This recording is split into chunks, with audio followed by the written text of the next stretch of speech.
Hello दोस्तों, स्वागत है आपका अपने चैनल उत्तराखंड नॉलेज हब में।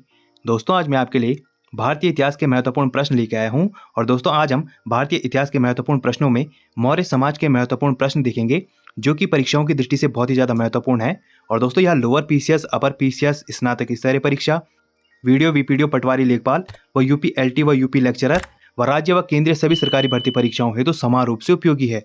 तो चलिए दोस्तों, आज का टॉपिक शुरू करते हैं। तो दोस्तों, मौर्य साम्राज्य के महत्वपूर्ण प्रश्नों में पहला प्रश्न है, वृहद स्तर पर केंद्रित प्रथम भारतीय साम्राज्य स्थापित किया गया था। तो यह किया था चंद्रगुप्त मौर्य ने। अगला प्रश्न है, चाणक्य का एक अन्य नाम क्या था। तो चाणक्य का एक अन्य नाम विष्णुगुप्त था। अगला प्रश्न है, सैंड्रोकोर्स नाम से चंद्रगुप्त मौर्य की पहचान किसने की। तो यह की विलियम जोन्स ने। अगला प्रश्न है, चंद्रगुप्त मौर्य का विशिष्ट रूप से वर्णन किसके ग्रंथ में हुआ है। तो यह हुआ है विशाखदत्त के ग्रंथ में। अगला प्रश्न है, किस पुस्तक में राजनीतिक व आर्थिक नीतियों पर प्रकाश डाला गया है। तो मौर्य साम्राज्य की राजनीतिक व आर्थिक नीतियों पर कौटिल्य के अर्थशास्त्र में प्रकाश डाला गया है। अगला प्रश्न है, बुलंदी बाग नामक प्राचीन स्थान कहाँ स्थित था। तो यह था पाटलिपुत्र में। अगला प्रश्न है, मैकियावेली के प्रसिद्ध ग्रंथ द प्रिंस की तुलना किससे की जा सकती है। तो इसकी तुलना कौटिल्य के अर्थशास्त्र से की जा सकती है। अगला प्रश्न है, पाटलिपुत्र में स्थित चंद्रगुप्त का महल मुख्यतः किससे निर्मित था। तो यह था लकड़ी का। अगला प्रश्न है, सेल्यूकस जिसे अलेक्जेंडर द्वारा सिंध एवं अफगानिस्तान का प्रशासक नियुक्त किया गया था, को किस भारतीय राजा ने पराजित किया था। तो इसको चंद्रगुप्त मौर्य ने पराजित किया था। अगला प्रश्न है, बिंदुसार ने सीरिया के शासक एंटियोकस से 3 वस्तुओं सूखी अंजीर, मीठी मदिरा और दार्शनिक की मांग की थी। और दोस्तों, दार्शनिक को छोड़कर अन्य वस्तुओं को एंटियोकस ने बिंदुसार के पास भेजा था। अगला प्रश्न है, कुम्हारार नामक स्थल से किस प्राचीन नगर के अवशेष प्राप्त हुए हैं। तो इसे पाटलिपुत्र नगर के प्राचीन अवशेष प्राप्त हुए हैं। अगला प्रश्न है, किसने सहिष्णुता, उदारता और करुणा के त्रिविध आधार पर राजधर्म की स्थापना की। तो यह की थी सम्राट अशोक ने। अगला प्रश्न है, सैंड्रोकोर्स यानी चंद्रगुप्त मौर्य और सिकंदर महान की भेंट का उल्लेख किसने किया है। तो यह किया है जस्टिन ने। अगला प्रश्न है, मालवा, गुजरात एवं महाराष्ट्र को किस शासक ने पहली बार जीता था। तो यह जीता था चंद्रगुप्त मौर्य ने। अगला प्रश्न है, गुर्जरा, मास्की, नट्टूर एवं उडगोलम इन 4 अभिलेखों में। तो दोस्तों, इन 4 अभिलेखों में अशोक के वास्तविक नाम का उल्लेख मिलता है। अब दोस्तों, मौर्यकालीन तीर्थ अधिकारियों के बारे में जानते हैं। दोस्तों, मौर्यकाल में सबसे उच्च स्तर के अधिकारी तीर्थ कहे जाते थे। और दोस्तों, अर्थशास्त्र के अनुसार इनकी संख्या 18 थी। तो दोस्तों, इसमें जो तीर्थ हैं वो इस प्रकार से हैं। इसमें पहला है मंत्री पुरोहित। तो दोस्तों, यह प्रधानमंत्री तथा प्रमुख धर्माधिकारी होता था। अगला है दोस्तों युवराज। तो यह राजा का उत्तराधिकारी होता था। अगला है दोस्तों सन्निधाता। तो यह राजकीय कोषागार का प्रधान अधिकारी या कोषाध्यक्ष होता था। अगला है समाहर्ता। यह राजस्व विभाग का सर्वोच्च अधिकारी या वित्त मंत्री या कर संग्राहक होता था। अगला है मंत्री परिषदाध्यक्ष। यह मंत्रिपरिषद का अध्यक्ष होता था। अगला है प्रदेष्टा। यह फौजदारी न्यायालय का न्यायाधीश या कमिश्नर होता था। अगला है व्यावहारिक। यह दीवानी न्यायालय का प्रमुख न्यायाधीश होता था।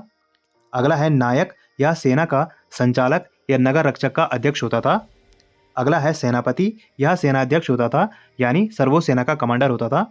अगला है अंतवर्षिक। यह सम्राट का अंगरक्षक, सेना का प्रधान अधिकारी होता था। अगला है कर्मातिक। यह उद्योग धंधों एवं कारखानों का प्रधान निरीक्षक या अध्यक्ष होता था। अगला है प्रशासता। यह राजकीय आज्ञाओं को लिपिबद्ध करने तथा राजकीय दस्तावेजों को सुरक्षित रखने वाला होता था। अगला है दंडपाल। यह सैन्य सामग्री का प्रबंध करने वाला प्रमुख अधिकारी होता था। अगला है दुर्गपाल। यह देश के भीतरी दुर्गों का प्रबंधक होता था। अगला है अंतपाल। यह सीमावर्ती दुर्गों का रक्षक होता था। अगला है आटविक। यह वन विभाग का सर्वोच्च अधिकारी होता था। अगला है दौवारिक। यह राजमहल का प्रबंध व देखरेख करने वाला प्रधान अधिकारी होता था। और अगला है नागरक। यह नगर का सर्वोच्च अधिकारी होता था। अब दोस्तों, अगले प्रश्न को देखते हैं। अगला प्रश्न है, यह किस अभिलेख से प्रमाणित होता है कि चंद्रगुप्त मौर्य का प्रभाव पश्चिमी भारत पर था। तो यह प्रमाणित होता है रुद्रदामन के जूनागढ़ अभिलेख से। अगला प्रश्न है, चंद्रगुप्त मौर्य ने अपने जीवन के अंतिम दिनों में श्रवण बेलगोला चले गए, दोस्तों, जहां उन्होंने जैन विधि से उपवास पद्धति यानी संलेखना पद्धति के द्वारा प्राण त्याग दिए। अगला प्रश्न है, मगध साम्राज्य में रज्जुक किसे कहा गया है। तो यह कहा गया है मौर्य शासक में भूमि मापक अधिकारी को।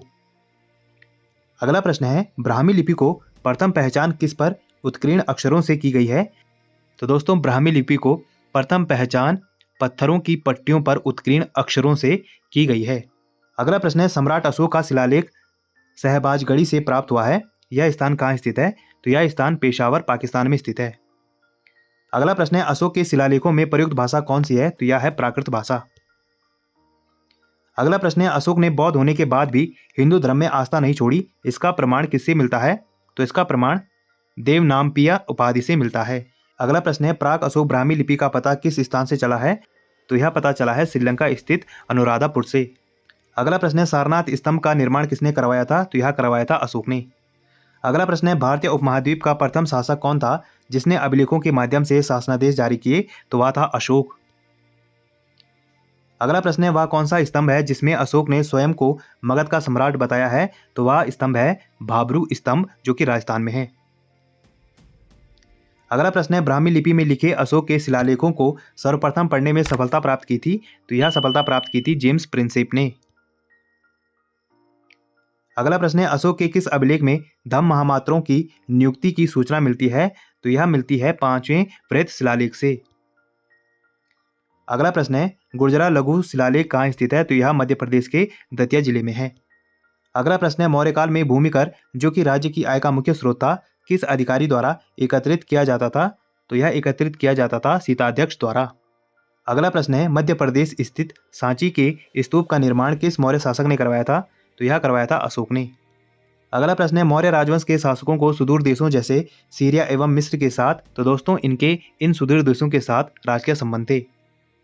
अगला प्रश्न है, उत्तराखंड में सम्राट अशोक के शिलालेखों की एक प्रति किस स्थान से प्राप्त हुई है? तो यह प्राप्त हुई है कालसी से। अगला प्रश्न है, प्रसिद्ध यूनानी राजदूत मेगस्थनीज भारत में किसके दरबार में आया था? तो यह चंद्रगुप्त मौर्य के दरबार में आया था। अब दोस्तों अशोक के अभिलेखों उनके खोजकर्ताओं के बारे में जानते हैं। तो दोस्तों इसमें पहला है धौली अभिलेख, इसकी खोज की है किट्टो ने, जो की उन्होंने 1837 में। अगला है भाबरू शिलालेख, इसकी खोज की है कैप्टन बर्ट ने, और यह की थी 1840 में। अगला है बराबर व नागार्जुनी गुफा, तो इसकी खोज की है हैरिंगटन ने, यह की थी इन्होंने 1785 में। अगला है दिल्ली टोपरा, इसकी खोज की थी कैप्टन पोलियर ने, यह की थी इन्होंने 1785 में। अगला है दिल्ली मेरठ शिलालेख, इसकी खोज की थी पेड्रेटरी फैंथलेर ने, और इसकी खोज की थी इन्होंने 1785 में। अगला है मानसेरा, इसकी खोज की थी कैप्टन ले ने, और यह की थी इन्होंने 1890 में। अगला है कालसी शिलालेख, इसकी खोज की थी जॉन फॉरेस्ट ने, और यह की थी इन्होंने 1860 में। अगला है रोमनदेश शिलालेख, इसकी खोज की थी फिरर ने, और यह की थी इन्होंने 1896 में। अगला है जौगढ़ अभिलेख, इसकी खोज की थी सर वाल्टर इलियट ने, और यह की थी इन्होंने 1850 में। अगला है गिरनार अभिलेख, इसकी खोज की थी लेफ्टिनेंट कर्नल टॉड ने, और यह की थी इन्होंने 1822 में। अगला है शहबाजगढ़ी, इसकी खोज की थी एक फ्रांसीसी अधिकारी ने, और यह की थी इन्होंने 1836 में। अगला है इलाहाबाद स्तंभ लेख, इसकी खोज की थी टी.एस. बट ने, यह की थी उन्होंने 1834 में। अगला है मास्की अभिलेख, इसकी खोज की थी बिडेन ने, और यह की थी उन्होंने 1915 में। अगला है निगाली सागर, इसकी खोज की थी फिहरर ने, और यह की थी इन्होंने 1895 में। अगला है रामपुरवा, इसकी खोज की थी कार्लाइल ने, और यह की थी इन्होंने 1872 में। अगला है सारनाथ स्तंभ, इसकी खोज की थी ऑरेल स्टाइन ने, और यह की थी इन्होंने 1905 में। अब दोस्तों मौर्यकालीन अधिकारी एवं विभागों के बारे में जानते हैं। तो दोस्तों जो शीताध्यक्ष अधिकारी था वह कृषि विभाग का अध्यक्ष होता था। अगला है दोस्तों अकराध्यक्ष, यह खानों का अध्यक्ष होता था। अगला है लक्षणाध्यक्ष, यह मुद्रा विभाग का प्रधान होता था। अगला है शुल्काध्यक्ष, यह व्यापारिक कर का प्रधान होता था। अगला है मुद्राध्यक्ष, यह पासपोर्ट विभाग का अध्यक्ष होता था। और अगला है संस्थाध्यक्ष, यह व्यापारिक मार्गों का अध्यक्ष होता था। अगला प्रश्न है दोस्तों मौर्यकाल में व्यापारियों के संगठन को संभूत, समुत्थान और सांव्यावहारिक तथा व्यापारियों के नेता को कहा जाता था। तो दोस्तों व्यापारियों के नेता को सार्थवा कहा जाता था। अगला प्रश्न है गुप्तचर व्यवस्था का प्रथम विवरण किस ग्रंथ में किया गया है? तो यह किया गया है अर्थशास्त्र में। अगला प्रश्न है मौर्यकाल की किस पुस्तक में जहाज निर्माण व नाविक गतिविधियों का वर्णन है? तो यह है इंडिका में, जो कि मेगस्थनीज की है। अगला प्रश्न है चंद्रगुप्त मौर्य अपने अंतिम समय किस धर्म का अनुयायी हो गया था? तो यह जैन धर्म के अनुयायी हो गए थे। अगला प्रश्न है कौन सा स्थान मौर्य काल में शिक्षा का सर्वाधिक प्रसिद्ध केंद्र था? तो वह था तक्षशिला। अगला प्रश्न है, गांव के शासन को स्वायत्तशासी पंचायत के माध्यम से संचालित करने की व्यवस्था का सूत्रपात किस वंश ने किया था? तो यह किया था मौर्यों ने। अगला प्रश्न है, मेगास्थनीज ने अपनी पुस्तक इंडिका में भारतीय समाज को विभाजित किया है, तो इन्होंने भारतीय समाज को 7 श्रेणियों में विभाजित किया है। अगला प्रश्न है, अशोक का समकालीन तुर्मै कहाँ का राजा था? तो यह था मिस्र का राजा। अगला प्रश्न है, मिस्र के शासक 288 से 246 ईसा पूर्व टालेमी फिलाडेल्फस के साथ अशोक के राजकीय संबंध थे, जिसे कहा गया है। तो दोस्तों, टालेमी फिलाडेल्फस के साथ जो अशोक के राजकीय संबंध थे, इसे ही तुर्मै कहा गया है। अगला प्रश्न है, चंद्रगुप्त मौर्य और अशोक दोनों का एक साथ उल्लेख किस अभिलेख में किया गया है? तो यह किया गया है माछत्रप रुद्रदामन का जूनागढ़ अभिलेख में। अगला प्रश्न है, भाग एवं बलि किसके प्रमुख स्रोत थे? तो यह राजस्व के प्रमुख स्रोत थे। अगला प्रश्न है, गिरनार क्षेत्र में एक झील का निर्माण किस शासक ने करवाया था? तो यह करवाया था चंद्रगुप्त मौर्य ने। अगला प्रश्न है, कौशाम्बी तथा प्रयाग के स्तंभों में अशोक की रानी कौरवाकी द्वारा दान दिए जाने का उल्लेख मिलता है, इसे कहा जाता है? तो इसे रानी का अभिलेख कहा जाता है।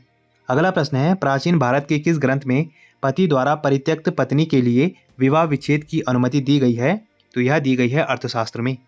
अगला प्रश्न है, कौटिल्य युद्ध की विजय तथा क्षत्रियों का वर्णन किस अभिलेख में करते हैं? तो यह करते हैं ये 13वें शिलालेख में। अगला प्रश्न है, अशोक के अभिलेखों से किस दक्षिणी राज्य के अतिरिक्त सभी दक्षिणी राज्यों का उल्लेख प्राप्त होता है? तो अशोक के अभिलेखों में सातवाहन दक्षिणी राज्य के अतिरिक्त सभी दक्षिणी राज्यों का उल्लेख प्राप्त होता है। अगला प्रश्न है, अंतिम मौर्य सम्राट कौन था? तो वह था बृहद्रथ। अगला प्रश्न है, मौर्यों की जल संसाधन व्यवस्था की जानकारी किस अभिलेख से प्राप्त होती है? तो मौर्यों की जल संसाधन व्यवस्था की जानकारी रुद्रदामन का गिरनार अभिलेख से प्राप्त होती है। अगला प्रश्न है, अशोक का समकालीन मिस्र का राजा कौन था? तो वह था अलेक्जेंडर। अगला प्रश्न है, अशोक ने अपने राज्याभिषेक के किस वर्ष कलिंग पर आक्रमण कर उस पर विजय प्राप्त की थी? तो अशोक ने अपने राज्याभिषेक के 8वें वर्ष 261 ईसा पूर्व में कलिंग पर आक्रमण कर उस पर विजय प्राप्त की थी। अगला प्रश्न है, सेल्यूकस निकेटर जिसने चंद्रगुप्त से अफगानिस्तान प्राप्त किया था, वह कहाँ का शासक था? तो वह था सीरिया बेबीलोन का शासक। अगला प्रश्न है, अशोक के पश्चात देवनामपिया की उपाधि किसने धारण की थी? तो यह उपाधि धारण की थी दशरथ ने। अब दोस्तों, अशोक की उपाधियों व उनके स्रोतों के बारे में जानते हैं कि किन स्रोतों से हमें पता चलता है कि अशोक को क्या क्या उपाधियां दी गई थी। तो दोस्तों, जो अशोक उपाधि है इसका पता चलता है हमें मास्की लघु शिलालेख से। दोस्तों, देवनामप्रिय अशोक राजा, इस उपाधि का पता चलता है गुजरा लघु शिलालेख से। अशोक मौर्य उपाधि का पता चलता है रुद्रदामन का जूनागढ़ अभिलेख से। पियादसी राजा उपाधि का पता चलता है बराबर गुहालेख से। पियादसी राजा मगध उपाधि का पता चलता है भाब्रू बैराट लघु शिलालेख से। और पियादसी राजा उपाधि का पता चलता है कंधार वृत्त शिलालेख, दीपवंश व महावंश से। और दोस्तों, अशोक वर्धन उपाधि का पता चलता है पुराण से। और राजा अशोक उपाधि का पता चलता है नेटुर लघु शिलालेख से। और दोस्तों, राजा अशोक देवनामपिया उपाधि का पता चलता है उद्गोलम लघु शिलालेख से। अगला प्रश्न है दोस्तों, अशोक ने अपने पिता बिंदुसार के शासनकाल में किस क्षेत्र में विद्रोह का दमन किया? तो दोस्तों, इन्होंने तक्षशिला में विद्रोह का दमन किया। अगला प्रश्न है, अपने ऊपर आश्रित बच्चों एवं पत्नी की समुचित व्यवस्था किए बिना भिक्षु बनने वालों के लिए किसने दंड का प्रावधान किया? तो यह किया था कौटिल्य ने। अगला प्रश्न है, खरोष्टी लिपि की उत्पत्ति किससे हुई है? तो यह हुई है अरमाइक भाषा से। अगला प्रश्न है, कौटिल्य किसके प्रधानमंत्री थे? तो यह चंद्रगुप्त मौर्य के प्रधानमंत्री थे। अगला प्रश्न है, मौर्यों के पश्चात भारत की उत्तर पश्चिमी सीमा पर किसका अधिकार हुआ? तो यह हुआ बैक्ट्रियन शासकों का। अगला प्रश्न है, मौर्य शासन व्यवस्था में रूपदर्शक नामक अधिकारी का कार्य क्या था? तो इनका कार्य था सिक्कों का परीक्षण। अगला प्रश्न है, वह मौर्य राजा जो अमित्रघात के नाम से जाना जाता था कौन था? तो वह था बिंदुसार। अब दोस्तों, मौर्य कालों की मुद्राओं के बारे में जानते हैं। दोस्तों, इस काल में चांदी व तांबे के सिक्कों का उल्लेख मिलता है, जो कि दोस्तों इस प्रकार हैं। दोस्तों, उस समय चांदी के सिक्कों के 4 प्रकार थे, जो कि हैं पर्ण, अर्धपर्ण, पाद और अष्टभाग। और दोस्तों, ऐसे ही तांबे के सिक्कों के भी 4 प्रकार हैं, जो कि हैं माशक, अर्धमाशक, काकड़ी व अर्धकाकड़ी। तो दोस्तों, आज हमने मौर्य साम्राज्य के महत्वपूर्ण प्रश्नों को देखा, जो कि परीक्षा की दृष्टि से बहुत ही ज़्यादा महत्वपूर्ण है। और ऐसे ज्ञानवर्धक वीडियोस के लिए आप मेरे चैनल को लाइक कीजिए, कमेंट कीजिए, शेयर कीजिए, सब्सक्राइब कीजिए और मुझे इंस्टाग्राम पे फॉलो कीजिए। और इस वीडियो की PDF फाइल के लिए आप मुझे मेरे टेलीग्राम पे ज्वाइन कीजिए, वहाँ आपको इस वीडियो की PDF फाइल मिल जाएगी। और जितना हो सके दोस्तों, इस वीडियो को अपने यार दोस्तों के साथ शेयर कीजिए और मेरे चैनल को ज़्यादा से ज़्यादा सब्सक्राइब कीजिए। Thank you.